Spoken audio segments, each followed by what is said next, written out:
What's going on, Legion fans? Welcome to our second episode in the Dark Knight Trilogy, where we're talking about our comic perfection. That's right. It's perfect. Oh, it is perfect. It's perfect. That's it, right? There is actually Shortest podcast we are ever. on the Dark Knight. The Dark Knight. There is nothing to say other than No, we're this is done. a perfect film.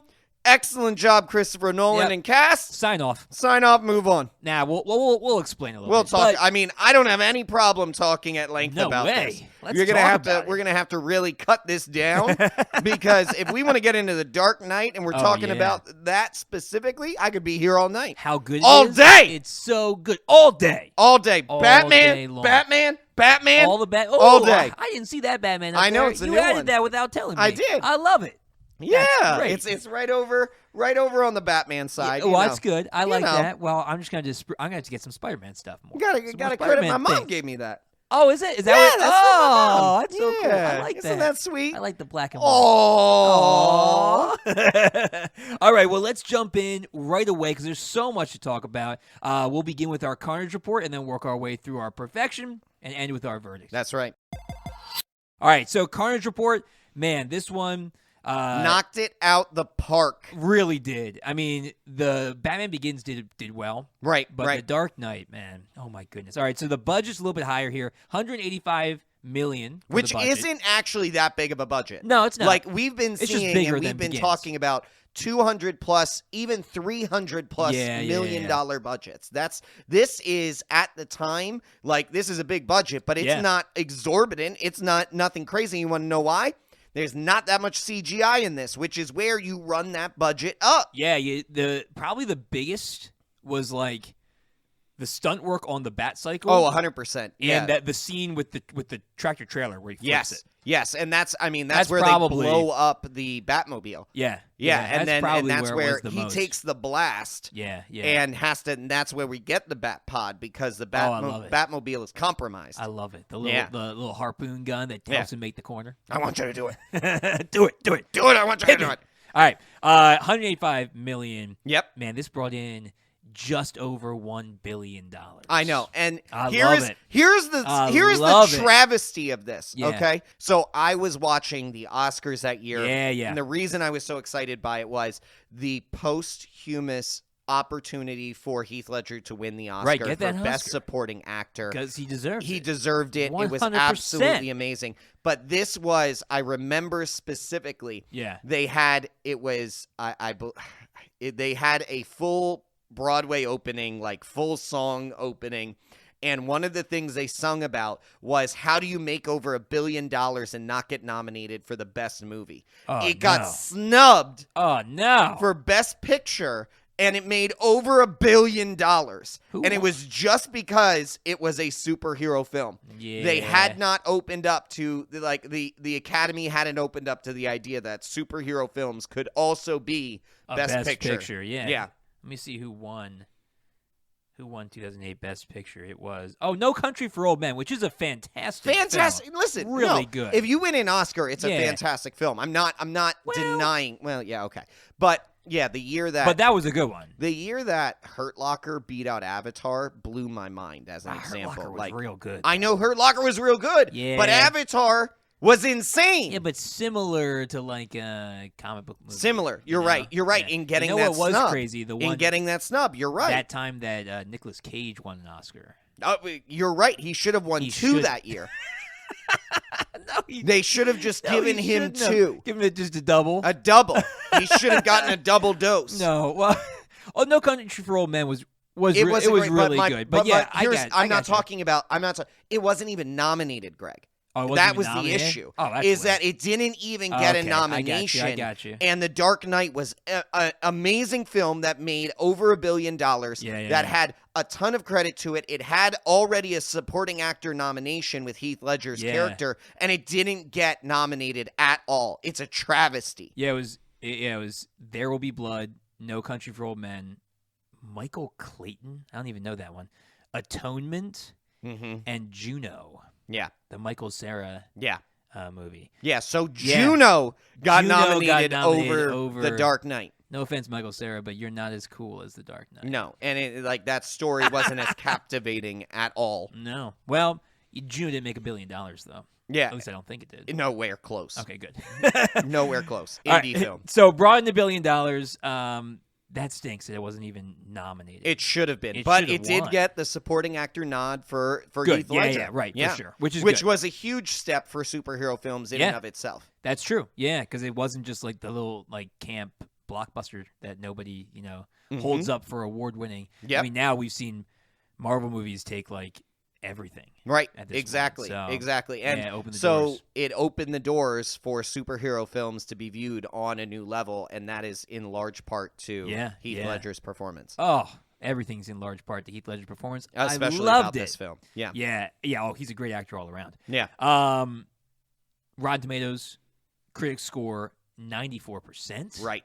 Right. Audience score also a 94%. And you never see that. That's great. You never see usually that. there's at least some disparity between Exactly. the two. Yeah. That's fantastic. I mean, it's insanity. It's one of, like I said, it is one of my favorite films of all time. Me too, like sure. like all movies. We talk, this is all about superheroes. We talk all about superheroes. Sure. Yeah. But I love all sorts of movies. Yeah. But The Dark Knight is So in good. my top 3, if not my number 1. Yeah. Like it is, I would watch it any time of day. Yeah. If it was on, it's one of those movies like on TV that you would turn on and you'd be like, oh, I'm just going to keep this on. Watch this. I'm just going to keep this on. Yeah. Oh, yeah. Everything fired on all cylinders. There's never a moment in the film where it drags. Not one time in that film where it drags.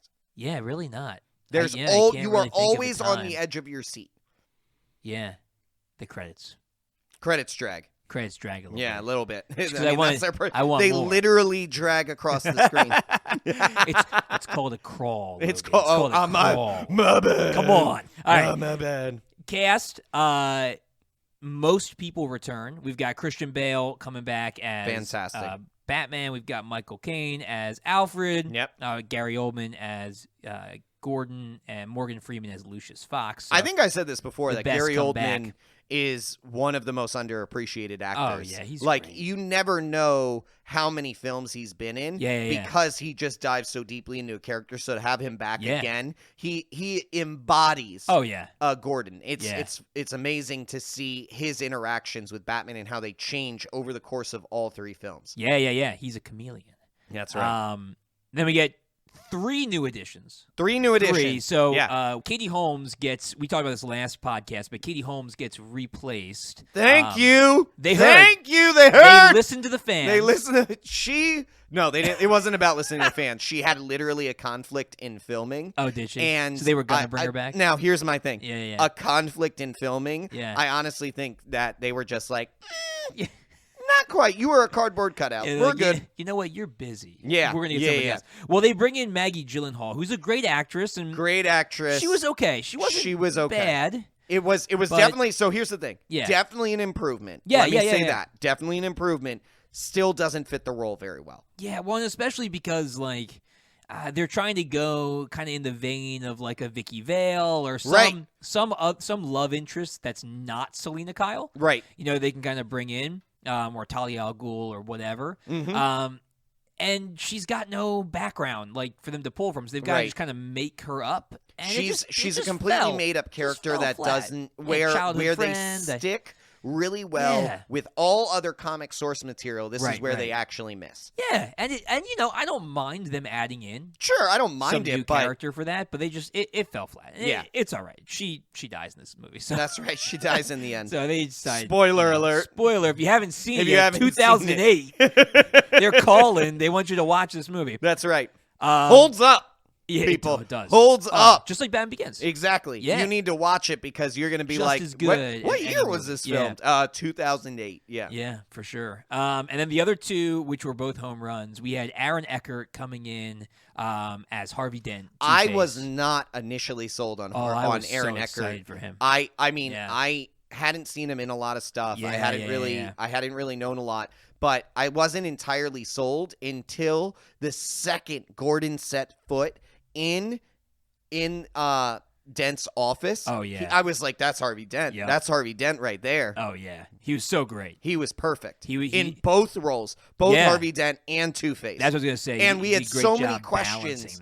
I had so many questions around how are they going to do Two-Face's face in it looks so good. But in a setup where they're not using much CGI, and they used a combination of prosthesis and CGI to make it seem and make it look so gruesome. It was gross, and man. so real. It was real gross. It was real gross. You could see all like the sinew. I was barely hanging on. Barely hanging on. Oh, it's so good. And then, of course, Heath Ledger as the Joker. I mean, Academy Award-winning role. Hands down. I like all the Jokers, even back to Cesar We've Romero. talked about this, yeah. I like all the Jokers. And they're all different. Yeah. They all take different iterations of the Joker character. Yes. Which is great. But if I had to pick, man. Oh, yeah. Heath Ledger is the guy. He's the best. He's the Joker. Sorry, Jack Nicholson. I know. I love people want to say Jack Nicholson, but Heath Ledger let him have the owns Shining. this. The Shining is great. He can be creepy in The Shining. He owns the Let role. somebody else have the Joker. Now, I mean, I want to touch on that for a second. So Cesar Romero. Yeah, the mustache. He painted over mustache. I love it. But he was the super campy version of the Joker. Right. He played that so well. Oh, great. We love that. I mean, it was great. It's fun.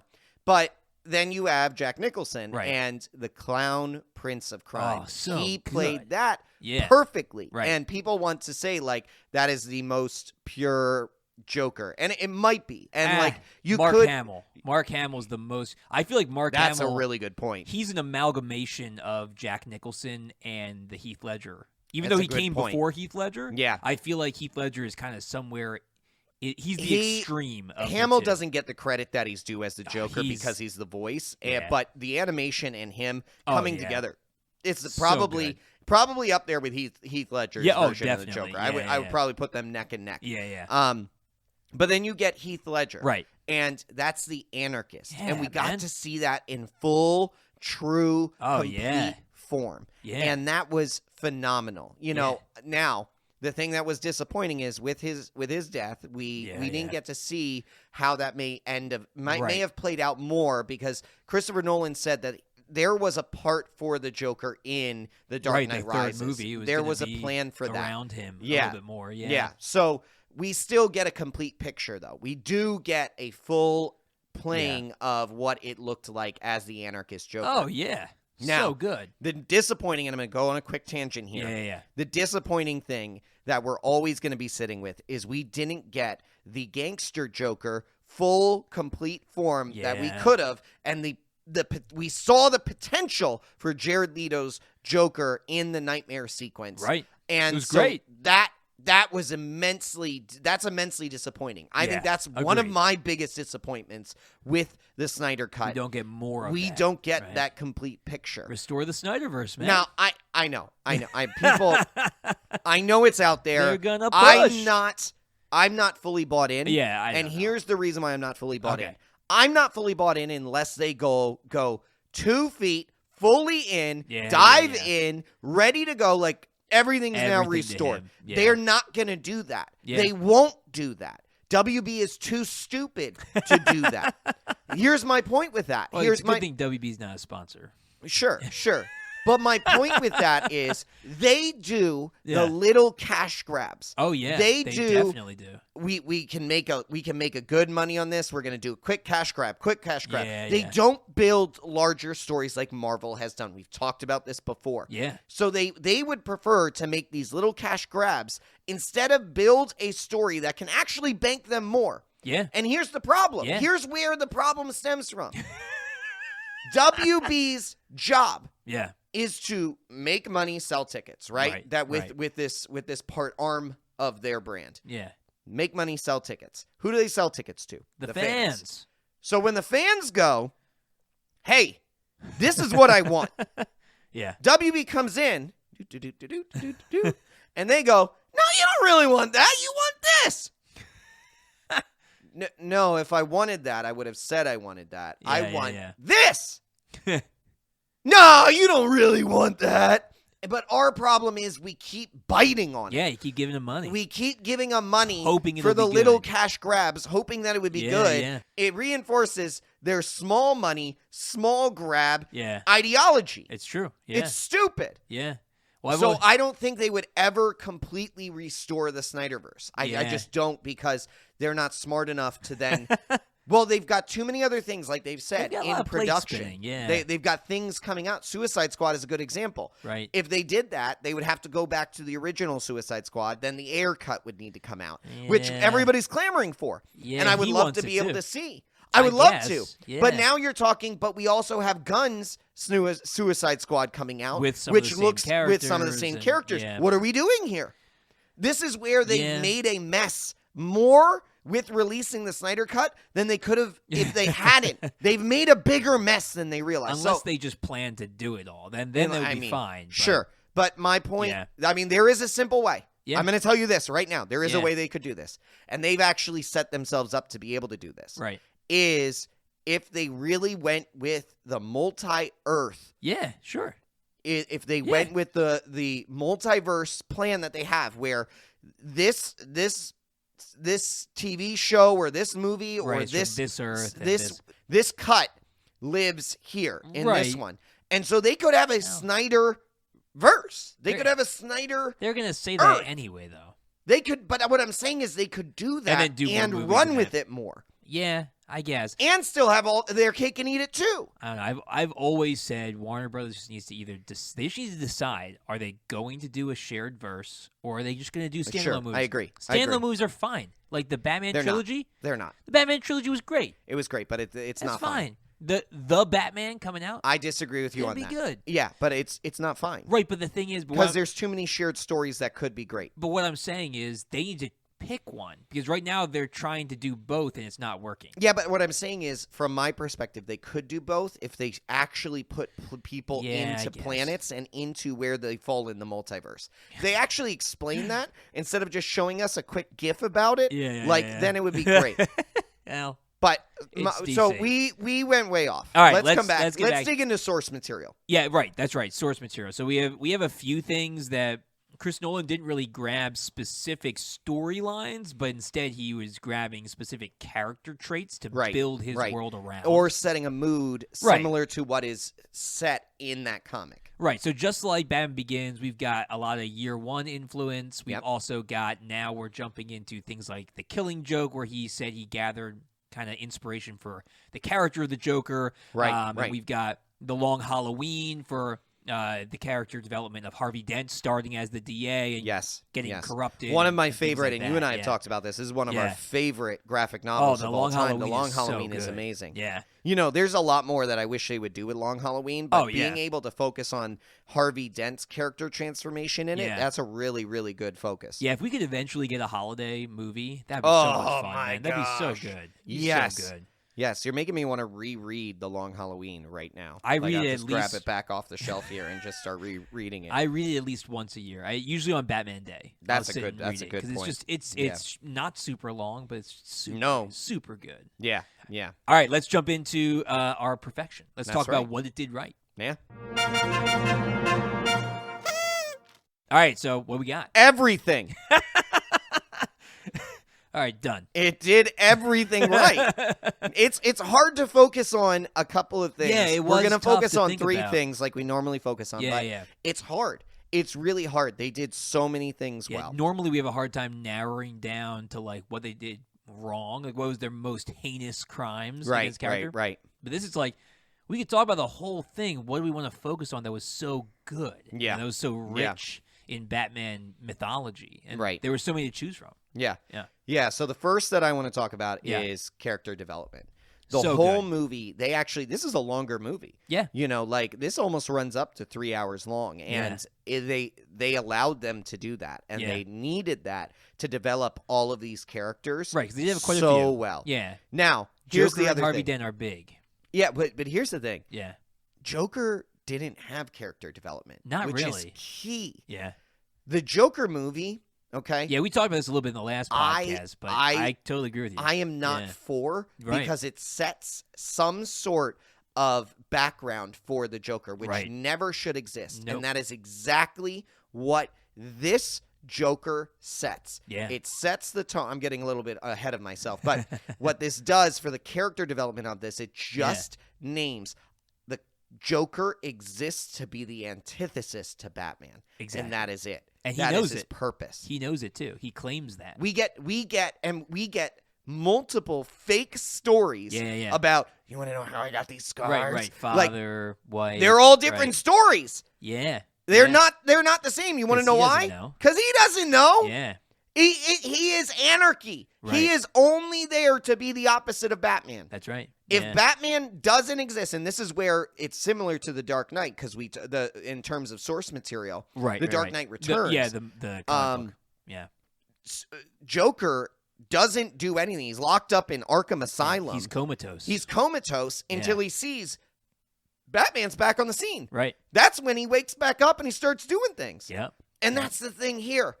Batman is on the scene. The Joker only exists to be the opposite of him. Right. He says, "You complete me." Yeah. Right? It's super creepy, but it's the unstoppable force meeting an immovable object. Yeah. It's a perfect line to be able to describe that. Now, we also get to see Harvey Dent's transition. Now, his transformation, he starts off as the White Knight. Yeah. The White Knight of Gotham, which I love a number of the comparisons that we get to see between Batman and Harvey Dent. Yeah. They play those two so well, but I think one of the things that I love best is when Harvey Dent starts talking about in his speech to call out the Batman, when he's actually talking to the crowd to say not to arrest the Batman. Right. Like, why are we calling for this now? Why we were fine allowing Batman to do our dirty work, to clean up our streets until this point. And now, because Joker's killing cops, we want to hand him over. Yeah. And he says this line, "The night is always darkest before the dawn." Yeah. And I love that because it sets up the rest of the movie. That line sets up him falling into darkness and Batman having to have to do what it takes to preserve the work that they did to clean up the streets. So seeing his transformation in his relationship with Rachel, in how that relationship then impacts Bruce Wayne. Right. Bruce Wayne's interactions and his transformation, his struggle with Alfred around the situation, like Alfred is struggling with the fact that he knows Rachel doesn't want to be with him. Right. And he's holding on to this idea, holding on to this dream that isn't real. Yeah. And like that agony plays out so well on the screen. Yeah, he can't give fully into being the Batman. Right. Because he's getting torn in a different direction, which is great. I mean, that's been used in comic books a lot, where he gets attached to family or attached to relationships. No, it's a woman. It's a woman. He gets attached to a woman. He makes poor choices sometimes with the Bat family, too. Trying to protect them in ways he shouldn't. But not where he's willing to walk away from the cow. Oh, sure. Yeah, what I'm saying is when he walks away from the cow, it's because of a woman. It is always a woman when he gives up the cow. They're wily. No, I'm just saying. I mean, we see it with Vicky Vale. We see it with Talia. We see it with Selena. We see at some point in the comics, in all of them, Batman walks away from the cow because of one of these relationships. Priorities, man. Priorities. Come on. I thought you were dedicated. But we see that here, and we get to see that play out on the screen. We want to see that. Yeah. Batman's still a person. The best, though, character development is the depth that Batman is willing to go to be able to apprehend the Joker. Yes. What he is willing to do. That also plays into the character development of Lucius. Exactly. Because Lucius comes into this moral conundrum where he's been helping the Batman, but he's smart enough to know what's going on. Yes. And he's seeing the invasion of privacy and the invasion of people's rights in order to stop something. Well, but he's not seeing it entirely. So that's the thing, is Wayne Enterprises starts taking on all of these cell phone or these cell tower. I meant he saw at the end when he got to see all the he saw at the end. When Batman let him into it. And he's like, I can't do this. You're exactly right at that point. But what I'm saying is before that, he's taking on all these contracts. Right. And he's like, what are we doing here? And he says what I thought is also a great line. I'm playing this one pretty close to the chest. Yeah, and then when he brings them in, Lucius is like, I will resign. Right. If this stays, as long as this stays, At Wayne which Enterprises, I won't be. Which is why Wayne played so close to the chest. And it blows up at knew. the end. And it blows up, he puts in his restoring, name, and it ruins it. Restoring, like, the fact that I'm using this for a purpose only for a time, it is not for long term. Right, and I'm willing to, because it could be manipulated. It could be used for all the wrong purposes and be in the wrong hands. He's willing to get rid of that temptation, not only for himself but also to keep his allies. Exactly. He's like, I respect Lucius enough, right? That I'm not going to put respect Lucius in this compromising situation. It was great, yeah, super good, right? And I mean, Lucius playing board chair is also great. Like his interactions. I was gonna say my favorite character development in the whole movie was the young intern dude that was trying to figure out who that guy was. That idiot!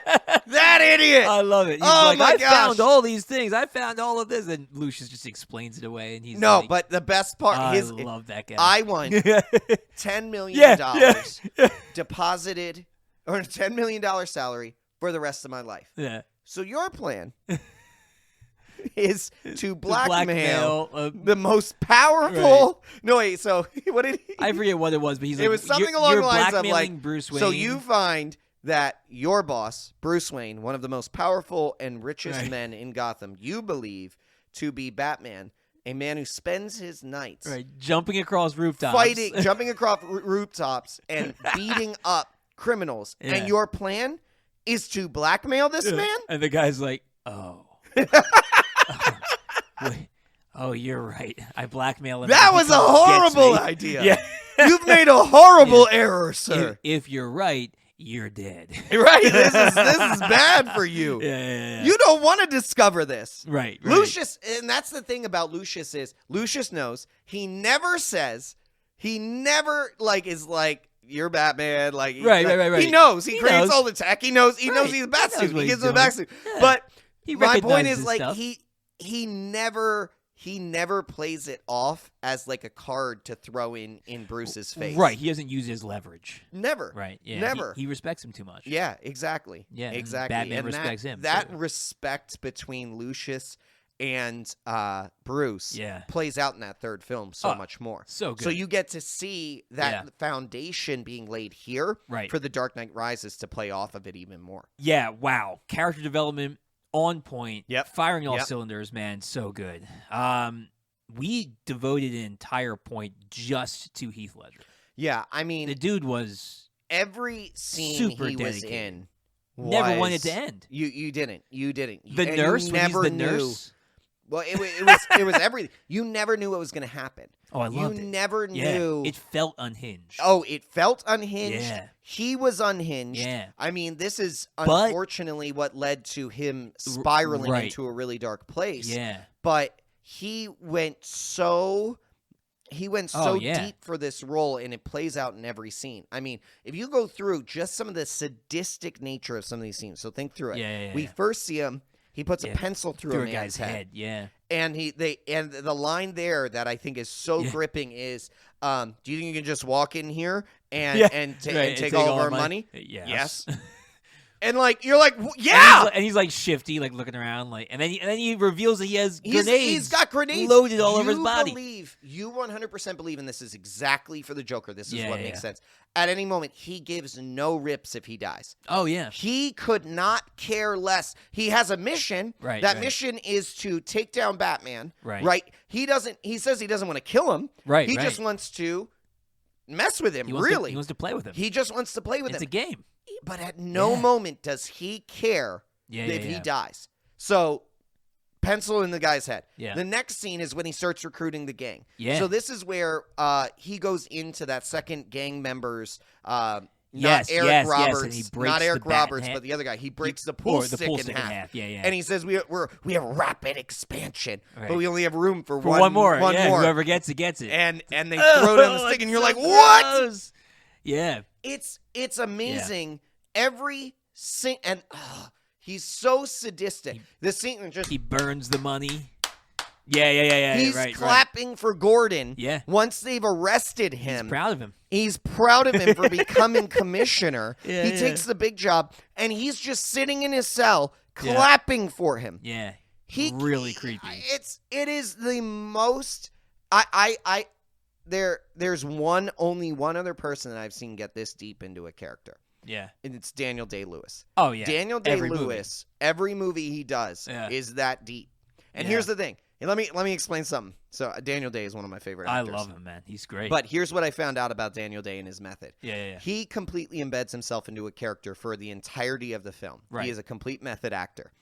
And what he does to keep himself sane, though, is for that entire year or whatever amount of time, he then takes like 5 years off and he's just with his family. He makes $20 million. He takes away, He goes completely insane, completely embeds himself in a character. And some of them are insane. Yeah, for sure. There Will Be Blood. Gangs of New York. Yeah. Those were insane characters. Crazy. Bill the Butcher is one of my favorite characters. Yeah. But he then takes like 5 years off, 3 to 5 years recover. Off to recover, be Yeah. with his family, to like take care of them after everything, to keep himself from going off the deep end. This is the same level of dedication that Heath Ledger put in here into this role. I mean, they said he locked himself into a one-room apartment, like a hotel room, shut all the shades. Like an efficiency. He walked to set as the Joker. He on set was the Joker. He never was not the Joker. Yeah. And that is what drove him into a really dark place. Yeah. But it gave us one of the absolute best fantastic. Performances I've ever seen. Yeah. And he got a supporting actor, but the thing about it was he was like the main character. Yeah. Every single scene he was in, he drew your attention. Yeah. You wanted to know more about what is going to happen, and you never knew. Yeah. And then he finally gets all that money. He finally gets all that money. Just burns it. Burns it all. Yeah. Because his what he likes is cheap. He doesn't need money. Right. Yeah. He can just take it. Yeah. Why do I need all this money? Right. He actually did Batman a favor in that. He crippled the crime by taking away half of their money. Yeah, that was his, and then he burned it. And then he just burned it. Yeah. And blew up a hospital. Yeah. Like that is insane. He was crazy. Yeah. So Heath Ledger he was never shy about taking a risk here with this. Yeah. He dove in with both feet and he didn't look back. Yeah. And we got an amazing performance for it. Yeah. But it was at a high cost. Yeah. And that's a shame because he was artist. Amazing. He was an amazing artist, and this performance, it was so powerful. When you have this powerful of a performance, it transcends like just the movie. Think about the number of people for Halloween that dressed up as the Joker. I mean, The Office did a bit about it because they had multiple people dressing up as the Joker. 3 people that year. Everybody wanted to embody this. Everybody caught on to the insanity that went along with it to an extent because they could see some of that in themselves, or they wanted that. Yeah. It was great. Yeah, it transcended the genre as well, not just as a superhero. And we talked a little about that, where it kind of opened the door for awards to be given to comic movies. Because comic book characters can be deep and can be intriguing and captivating. Right. They are deep already, and it's just people have a stigma around it, and he broke through. He broke the barrier down for there to be a superhero movie that can be critically acclaimed. Yeah. And he did that, and that's amazing. Yeah, it was great. A testament to actors of any category. Right. So, super, super good. Right. Yeah. All right. Last one? Last one. The big one. Yeah. It's the ending. The ending of this movie is incredibly gutsy. Yeah. So I've talked a lot about took a big leap. And so I've talked about, I love my villains. Oh, I root for the bad guy sometimes. Batman got to be the villain. Batman ended up being the villain. Yeah. Not or in the actuality, perceived villain. The perception of the villain. The perceived villain. To everybody who was not in the theater. Right. In Gotham City. It's not real. Batman was the villain. You're gonna find it one day. I'll find it. It's an island. Could be anywhere. Yeah. But my point being, so right. everybody in the theater, the theater are the people who know that Batman is the hero. The hero that not that they want, but that they deserved. Yes. And that Gotham didn't see that. Gotham doesn't know that. So he made the ultimate sacrifice to preserve the legacy that Gordon was trying to build with Harvey Dent. Right. He understood that Dent could create more of a momentum in the spotlight than he ever could. And he wanted to have that happen. Even in death. Right, Even in death. He didn't want to jeopardize that. And he's like, I can still do what I need to do, even if I'm hunted. Right. It's going to be tougher, but it's worth it. Right. That's a hero right there. Right. I mean, and it's, it goes against, some heroes who we see in comics. They live for the glory. Right. And this is the true Batman that we get to see here. He's not about glory. Yeah, he's not about himself. Similar to the Joker, he doesn't care if he dies. Right. He doesn't have that tying him to this world. He is doing this because of a purpose, because it's instilled in him to want something better for Gotham. And that's because of his parents, because of his family, because of that, because of his loss, and so you see that transformation, because in Batman Begins, it is a little bit more about himself. It's about his vengeance. And proving himself. It's about proving himself, but it's also about his revenge. Right. It's about vengeance. It's about his pain. Whereas now, it's not about that. Yeah. His vengeance, he gives up. He gives up him getting, revenge for what Harvey does, which is horrible with Gordon's family. Yeah. But he protects them, and he makes the ultimate sacrifice for a hero. Yeah. Maybe not giving his life, but to an extent he gives more, because it would be easier to just be dead than to have to be ridiculed and put down and disparaged for what he had done, which wasn't true. Right. Yeah. It would almost be easier for him to die. And he gave up any hope of that quiet retirement, that peaceful life, that time with Rachel, he gave up that. He can't do it. Well, she was dead at that point. Well, sure, but but even just that desire to ever be there. Yeah. It's like, nope. Yeah. I'm giving fully into the cowl. That's all I'm giving. That's it. That's all that exists now. Yeah. Yeah. Yeah. And here's the one thing. I will say, though. Yeah. Anybody who is in Gotham and can't figure out that Bruce Wayne is Batman in The Dark Knight Rises, here's the reason. Yeah. Batman disappears. Yeah. The exact same time Bruce Wayne goes into hiding. It's the same stuff when Superman died, even the comics. Right. Superman dies and Clark's just gone. He's just gone. And then Superman comes back and Clark's like, I'm it's back. It's the one thing about secret identities that people just people are just willing to believe whatever they want. That's one thing I like about a lot of the Marvel heroes, is that they don't have secret identities. Everybody knows that Tony Stark's Iron Man. Everybody knows that Steve Rogers is Captain America. They all know that. The ones that do have secret identities cover themselves. Spider-Man, you can't see any of him, so it literally could be anybody who's a young man. Yeah. But for the most part, they just secret identities are really tough to make legitimate. Yeah, I agree with you. One thing I watched the Jimmy Kimmel skit with Batman, Henry Cavill talking to Batfleck. Oh, yes. And Jimmy Kimmel plays Jimmy the drunk Kimmel's guy. a drunk guy at the Oh, party. are you? You're Superman. And you're Batman. And you're Batman. And Lex, my favorite though is when Lex Luthor, when Jesse Eisenberg comes over, and he goes, no, that's not Superman.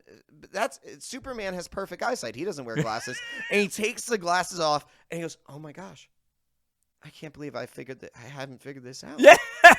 and this is the smartest man or one of the smartest men in the world. Yeah, it never made sense. And had not been able to figure out. And Jimmy drunk goes, yeah, I know. It took me like 2 minutes. Yeah. Yeah, it's like Pete Holmes with his Batman. Yeah. And he's just on the roof and he's like, it's not the man I was. And it's like, Rachel's like, you're Bruce. Yeah.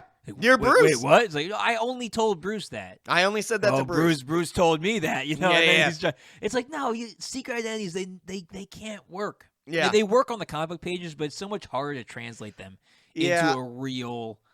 I guess if we're going to give it one sin, that's the sin that every Batman movie will ever have. How do you do a secret identity? To an extent. If we have to. I'm grasping at straws here, man. I know. We're comic correction. I know. I'm trying. I'm just saying. There's nothing wrong with this movie. There's nothing wrong with this movie. Yeah. That's the one thing that's a little bit wrong. But I do think, you know what, for Batman, the person who the Batman that I think did it best was actually Batfleck. Because they separated Bruce Wayne and Batman stuff so much. I mean, they disguised his voice in a way. It wasn't like this. It wasn't just this. Right. It was like he had like an actual they would change his voice manipulator, scrambler. Like that I thought actually worked best. Yeah, and like however, with Batman, no matter what, the man uses gadgets and has tons of tech. Right. It's got to be a rich money. dude. It's got to be rich. Find a rich dude who's 6'3", 280 pounds. Right. Like, find the rich dude. There's not many of them. How many billionaire philanthropists are It really jacked? is not going to be that hard to figure out. Yeah. It's not, wow. If in a real world situation, I really hope a superhero comes on the scene here, and we have to try and figure out who it is because that guy's going to get cracked immediately. We get him. Immediately. And we'd say it on this podcast. Yeah. And everybody would know. All of our like 7 listeners would know. Exactly. So the ending made. I'm a big proponent. I've heard this before. If I've said it once, I've said it a bunch. The ending makes the movie. Yeah. The ending of this movie made this movie. Yeah. It wrapped it up so well, and you know what was even better? It did it without the Joker. Yeah, It was amazing right. The Joker was way already put away. The Joker was already put away. The ending wrapped up because it was Joker's last laugh. Right. It was Joker's last hurrah. He had broken Harvey. Yeah. Did you think that he would put all of his bets on this without having an ace back? Right. And Harvey was his ace. Didn't work. He still defeated him. Didn't work. It was phenomenal. Yeah. Oh, so good. The verdict. Verdict is just this is the best movie. Best movie. There is no better superhero movie. I will say definitively for me, best DC movie. Definitively for me, this is the best superhero movie. Yeah, but that's because you're like one of the biggest Batman fans ever. So definitively for me, best DC movie. Well, yeah, but that's a low bar. Yeah, I know. Very, very high. What would you? Okay, so on the superhero movie list, what would you put in front of The Dark Knight? Okay, that's tough. That's what I'm saying. So I would say Infinity War. Because here's the thing.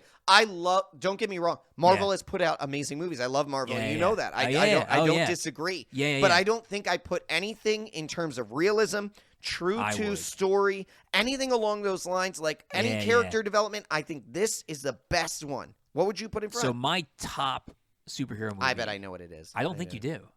Oh, maybe not. I think I'm going to get you. Oh, here. then see, I thought you were going to say my guess for you was going to be Infinity War. It's not. It's up there. My favorite superhero movie is The Winter Soldier. Is really Captain America Winter Soldier, and it's pretty close to. It's so grounded. Batman-esque. Yeah, that's it's so grounded, and it's so close to comic accuracy. And Sebastian Stan is so terrifying in that. He is. And it's just so good. I feel like that of all the Marvel movies was the most consistent and just rewatchable for me. Interesting. So I would say Winter Soldier is my favorite of all time comic movie.